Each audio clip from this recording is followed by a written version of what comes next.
Muzammil rights میں خوش آمدید۔ بسم اللہ الرحمن الرحیم۔ دوستو، آج کی ویڈیو میں ہم ذکر کرنے والے ہیں اس واقعے کا کہ جب یزید کی قبر کو کھدوایا گیا۔ آخر اس واقعے کی وجہ کیا تھی؟ کس نے اور کیوں یزید کی قبر کو کھولا؟ یہ واقعہ یزید کی وفات کے کتنے سال بعد پیش آیا؟ دوستو، یزید نے اپنی زندگی میں ہی اپنے بیٹے معاویہ کو اپنا جانشین مقرر کر دیا تھا۔ یزید کے 12 بیٹے اور 5 بیٹیاں تھیں، لیکن اس کو اپنے بیٹے معاویہ سے بے انتہا پیار تھا۔ اس کی تعلیم و تربیت بھی شہزادوں کی طرح ہی کی گئی۔ یزید چاہتا تھا کہ اس کا یہ بیٹا اس کا حقیقی جانشین بنے۔ یزید نے حکومت سنبھالتے ہی اپنے 2 بیٹوں خالد اور معاویہ کو اس وقت کے بہترین استاد عمر المقصوص کے مکتب میں 3 سال کے لیے بھیج دیا۔ شیخ عمر المقصوص بھی جانتے تھے کہ یزید کا جانشین معاویہ ہے، اس لیے انہوں نے اس کی تربیت پر خوب محنت کی۔ 61 ہجری میں جب واقعہ کربلا پیش آیا تو شیخ المقصوص کو بہت تکلیف پہنچی، چونکہ آپ کا دل اہل بیت کی محبت سے تڑپتا تھا۔ اسی لیے آپ نے یزید کے ان دونوں بیٹوں کو عظمت اہل بیت سے خوب روشناس کروایا۔ ایک طرف کربلا کا واقعہ پیش آیا اور جگہ جگہ یزید کے خلاف بغاوت اٹھنے لگی۔ دوسری طرف معاویہ جو یزید کا جانشین تھا، اس کی تربیت ایک سچے عاشق رسول کر رہے تھے۔ واقعہ کربلا کے تیسرے سال 683 عیسوی میں یزید عبرتناک موت سے دوچار ہوا تو معاویہ ابن یزید 20 سال کی عمر میں تخت نشین ہوا۔ جیسے ہی معاویہ ابن یزید تخت نشین ہوا تو استاد محترم کی محنت رنگ لانے لگی۔ اس نے آتے ساتھ ہی واقعہ کربلا کی تحقیقات کی اور محض 40ویں دن لوگوں کو اپنی بیعت سے آزاد کر دیا۔ بعض روایات میں معاویہ ابن یزید نے 3 ماہ تک حکومت کی۔ 20 سال کی عمر جوانی کا ایسا دور ہے کہ جب انسانی خواہشات کی منہ زوری عروج پر ہوتی ہے۔ یزید کا جانشین ہونا اور پوری اسلامی مملکت پر حکمرانی کرنا اپنی تمام جائز و ناجائز خواہشات کو پورا کرنے کے لیے بہترین موقع تھا۔ لیکن معاویہ بن یزید نے تخت پر بیٹھتے ہی واقعہ کربلا کی تحقیقات کی اور حالات کا بہت باریک بینی سے جائزہ لیا۔ جب اس نے دیکھا کہ میرے باپ نے اسلام اور مسلمانوں کو کس قدر عظیم نقصان پہنچایا ہے تو اس نے محسوس کیا کہ وہ ایک دوراہے پر کھڑا ہے کہ حکومت کی باغ دوڑ تھامے رہے اور ظلم و ستم اور عیش و عشرت کا بازار گرم رکھے، یا تخت و تاج کو چھوڑ دے اور اپنے آپ کو ان ہولناک گناہوں اور ان کے دردناک عذاب سے دور رکھے۔ بالآخر اس نے فیصلہ کر ہی لیا۔ اس کا فیصلہ ان سچی تعلیمات اور اس ایمان کے طفیل ہی ممکن ہوا جو اس کے رگ و پے میں شامل ہو چکا تھا۔ اس نے ایک عظیم راسخ کے ساتھ حکومت کے عہدیداروں اور عوام کو مسجد میں جمع کیا اور پھر خود منبر پر جا بیٹھا۔ اس نے اپنی تقریر میں سب سے پہلے خدا کی حمد اور اس کے بعد نبی کریم صلی اللہ علیہ وآلہ وسلم پر درود بھیجا، اور پھر وہ یوں کہنے لگا: میرے باپ یزید کو جب حکومت ملی تو وہ اپنے اعمال اور بد کرداری کی وجہ سے ہرگز اس کا اہل نہیں تھا، لیکن وہ بھی اس پر قابض رہا اور اس کا نفس اس سے بدترین کاموں کی ترغیب دیتا رہا۔ وہ اپنے برے کاموں پر بھی فخر کرتا تھا اور اس نے خدا کی بتائی ہوئی حدود سے تجاوز کیا۔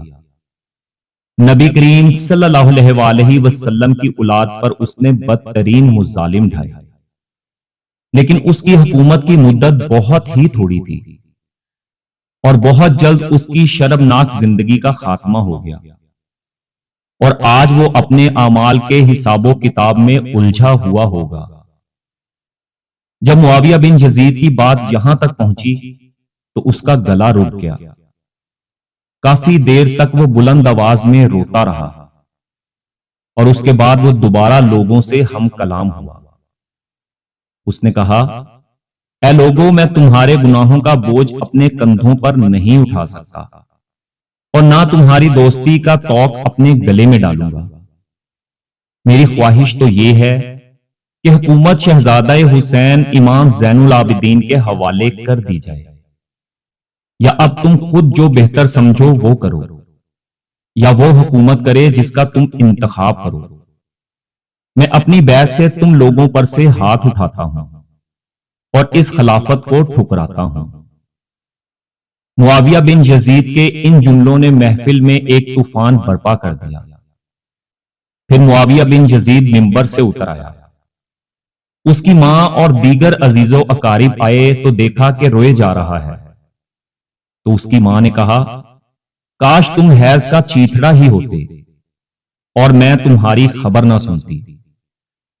اس نے کہا، خدا کی قسم میں بھی یہی چاہتا ہوں، اگر میرے خدا نے مجھے معاف نہ کیا تو میرے لیے برا ہو۔ اس کے بعد بنو امیہ نے اموی شہزادے مروان بن حکم کے ہاتھ پر بیعت کر لی اور اسے تخت پر بٹھا دیا۔ مروان نے اپنا دارالحکومت مستقل طور پر دمشق منتقل کر دیا۔ بنو امیہ نے شیخ المقصوص کو زندہ درگور کر دیا کہ تم نے ایسی تربیت کیوں کی کہ معاویہ بن یزید نے بھرے دربار میں بنو امیہ کو رسوا کر دیا۔ اس کے چند دن بعد ہی معاویہ بن یزید کو زہر دیا گیا۔ 684 عیسوی سے 685 تک مروان بن حکم نے حکومت کی۔ پھر اس کی وفات کے بعد مروان کے بیٹے عبد الملک نے 685 سے 705 تک ایک طویل عرصے تک حکومت کی۔ پھر 705 عیسوی سے 715 تک عبد الملک کے بیٹے ولید نے حکومت کی۔ اسی کے دور میں سندھ، اندلس اور دیگر بہت سی ریاستیں فتح ہوئیں۔ اسی کے دور میں شہزادہ حضرت امام زین العابدین کو زہر دیا گیا۔ 715 سے 717 تک ولید بن عبد الملک کے بھائی سلیمان بن عبد الملک نے حکومت کی اور 717 میں عمر بن عبد العزیز معجزانہ طور پر تخت نشین ہوئے، لیکن ان کو بھی زہر دے دیا گیا۔ 720 سے 724 تک ولید بن عبد الملک اور سلمان بن عبد الملک کے بھائی یزید بن عبد الملک نے حکومت کی باغ دوڑ سنبھالے رکھی۔ اس کے بعد ہشام بن عبد الملک، ولید بن یزید، یزید بن ولید، ابراہیم بن ولید اور مروان بن محمد نے بالترتیب حکومت کی اور 750 عیسوی میں بنو امیہ کی حکومت کا تخت بنو عباس نے الٹ دیا۔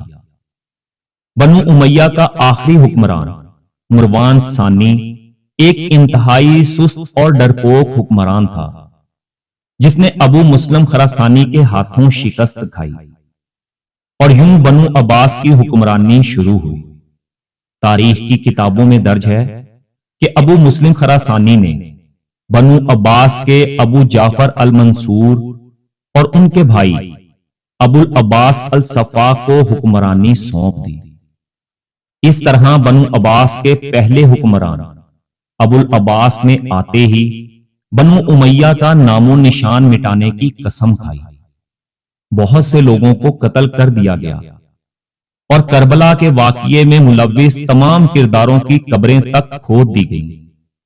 اسی طرح بنو عباس کے حکمران ابو العباس الصفا نے یزید کی قبر کو بھی کھدوایا اور یہ کام اس نے اپنی نگرانی میں کروایا۔ وہ چاہتا تھا کہ یزید کو قبر سے نکالے اور اس کی لاش کو سولی پر لٹکائے۔ چنانچہ یزید کی وفات کے 65 سال بعد اس کی قبر کو اس وقت کے حکمران ابو جعفر اور ابو العباس کی نگرانی میں کھدوایا گیا۔ لیکن جب قبر کو کھولا گیا تو سب یہ دیکھ کر حیران رہ گئے کہ اس میں لکڑیوں کی راکھ،